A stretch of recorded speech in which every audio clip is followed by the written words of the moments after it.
दोस्तों, इमरान खान साहब की सरकार में जो इस वक्त सबसे बड़ा जो धमाका हो रहा है वो ये है कि इमरान खान साहब ने पिछले 3 सालों में सिर्फ 15 ट्रिलियन कर्जे लिए हैं। 15 ट्रिलियन।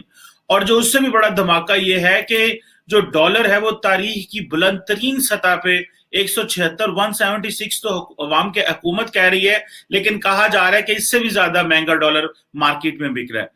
इसके लिए बात करने के लिए मैंने रिक्वेस्ट की, क्योंकि अक्सर आपने देखा होगा कि साजिद तारड़ साहब जो है वो इकोनॉमी के हवाले से और जिस तरह ये जो टॉप एलीट किस तरह ये बोरोड ग्रोथ बाहर से पैसा लेके सो कॉल्ड सी डेवलपमेंट करवाती है, वो तो इस दफा वो भी नहीं हो रही। मैंने कहा तारड़ साहब से बात करते हैं। सर, सबसे पहले तो आपके वक्त का बहुत शुक्रिया। My pleasure, thank you so much.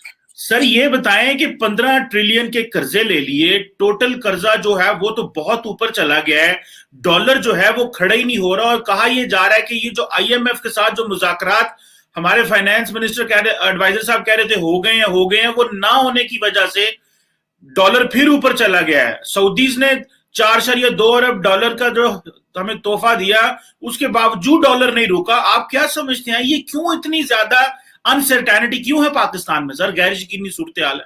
चिकमा साहब, इस वक्त असल में एक पूरे कंट्री के अंदर एक पॉलिटिकल इंस्टेबिलिटी, एक केयास, एक कंफ्यूजन, बदहवासी। लेकिन मेरा जो रीसेंट इसमें मेरी ऑब्जर्वेशन है, उसके जो रीसेंट इसके इम्पैक्ट है, वैसे मैं थोड़ा सा अर्ज ये करता चलूं कि मेरी इंफॉर्मेशन के हिसाब से कराची में 181 का डॉलर बिक रहा है इस वक्त। वो जब कहते हैं शिप में हिलजुल होती है, सबसे पहले चूहे भागते हैं, तो वो इस वक्त वो अपने डॉलर लेके दुबई और लंदन की तरफ भाग रहे हैं। एक तो वो डिमांड बढ़ गई है। आप बल्कि मैं बताना चाहूंगा कि इस वक्त आपके बासर लोग अपनी प्रॉपर्टियां बेच रहे हैं और जो पैसा इकट्ठा करके भागने की तैयारियां कर रहे हैं। एक तो उसका इम्पैक्ट है, क्योंकि आपके सारे जो फॉरेन नेशनल या आपके जितने जो आपके कैबिनेट और दूसरे लोग बासर लोग हैं, वो हमें प्रॉपर्टियां बेच बेच के अपना करप्शन का पैसा लेके बाहर निकल रहे हैं। अब मैं थोड़ा सा बताना चाहता हूं कि जो नए कर्जों के बारे में, पिछले 70 साल में आपके कर्जे कितने थे? 25 ट्रिलियन डॉलर। लेकिन 3.5 साल में अब 40 ट्रिलियन डॉलर है। मेरी इंफॉर्मेशन के हिसाब से कि वो कहते हैं ना, जिस तरीके से खुल के लोटे डाली गई है, उसके निशानात आप देखेंगे आने वाले दिनों में कि वो क्या होता है। आप स्टोरियां ऐसी ऐसी सुनेंगे। खान साहब सिर्फ स्पीच की हद तक बहुत अच्छे हैं, हजरत उमर की मिसालें देने के लिए बहुत अच्छे हैं, रियासत मदीना की मिसालें देने के लिए बहुत अच्छे हैं। हालात आपके इस वक्त बिल्कुल आपके लॉ एंड ऑर्डर बिल्कुल कोई गवर्नेंस नहीं है। पूरे कंट्री के अंदर केयास है कि क्या होने वाला है। ये 1.5 साल गुजरेगा, 1.5 महीना गुजरेगा, 1.5 हफ्ता गुजरेगा, ये हालात आपके चल रहे हैं। हर साल 2-2.5 ट्रिलियन का ये खसारा होता है, खर्चे कम नहीं हो रहे, और तार साहब जो महंगाई है वो ऊपर जा रही है, खर्चे वही ऊपर बढ़ रहे हैं, वो तो ऊपर ही जाने हैं, लेकिन आमदन जो है वही 5-6 ट्रिलियन इसी के करीब है। तो तार साहब, ये हम कहीं ये कोलैप्स ना कर जाए सारी स्टेट। ये आइडिया ये जो जो बचाने का है, क्या हमारी हालत ये कोंगो जैसी ना हो जाए? कोई जो बनाना रिपब्लिक की मिसालें देती है, अगर इसी तरह पैसे लेने शुरू कर दिए और अवाम ये सवाल कॉन्टिन्यूसली कर रही है कि हुकूमत सर्वाइव नहीं करेगी, तो ये जो परसेप्शन होती है उसकी कोई ना कोई वो रिफ्लेक्शन कहीं ना कहीं तो आती है। फिर तो ये गैर यकीनी सूरत हाल, ये क्या बनेगा इस सिनेरियो में? देखिए, आपके माजी में मिसालें मौजूद हैं कि हुकूमतें 5-5 साल अपने पूरे नहीं करती थी, कोई 1-2 रजीम जो 5 साल पूरे किए। लेकिन देखिए ना, इस वक्त हालात आउट ऑफ कंट्रोल नजर आते हैं। कॉमन मैन जो है उसकी जिंदगी, मेरी इंफॉर्मेशन के हिसाब से पाकिस्तान में मेजॉरिटी तबका 2 वक्त की खाने की बजाय 1 वक्त की खा रहा है। आपके साथ 50-50 बंदे कलाशनकोफों वाले, आपका पूरा फ्लीट जो होता है उसको अगर जरब दे तो 1 अरब की गाड़ियां चला रहे होते हैं। नीचे उतरते ही आप कहते हैं कौम को जी पेट पे पत्थर बांधो, आप शुगर का चीनी खानी छोड़ दो, आप रोटी की बजाय केक खा लो। तो मेरे पास इस तरह तो लोग नहीं चलेंगे ना। जब मैंने शायद आपको अर्ज किया था, अगर खान साहब ने अपना मैंडेट डिलीवर किया होता तो आज कौम उनके सामने खड़ी होती, चाहे कुछ भी हो जाता। लेकिन खान साहब ने मैंडेट डिलीवर नहीं किया। खान साहब सिर्फ बातों की हद तक, वो भी अपनी, खान साहब की अपनी कैबिनेट उनकी बातें नहीं सुनती। हालात ये है।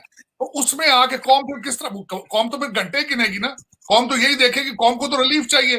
बल्कि मेरा एक अलमिया ये है कि अगर इस वक्त खान साहब जाते हैं तो इनकी जगह रिप्लेस कौन करेगा?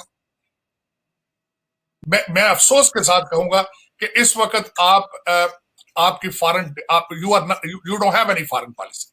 अब मैं एक छोटा सा फॉरेन पॉलिसी का ब्लंडर बताना चाहूंगा आपको कि आपको जब सी पैक आपका चल रहा था, आपकी हिमालय तक दोस्ती पहुंच चुकी थी, तो उस वक्त आपने डेफिनेटली नॉट कहा कि हमारे पास और ऑप्शन मौजूद हैं, हम ये करेंगे वो करेंगे। आपने बर्न ब्रिजेस किए, और जब वो अफगानिस्तान पे चाइना ना आया, जब ग्वादर में उन्होंने थोड़े से बैकफुट पे गए, दासू डैम पे गए, वो सारा कुछ खराबी हुई, आप आईएमएफ के कदमों में आ गए। अब मैं एक क्वेश्चन मार्क मेरा ये है कि अगर आप आईएमएफ के कदमों में आ चुके हैं तो आपका चाइनीज दोस्ती वो क्या सोच रहे होंगे आपके बारे में?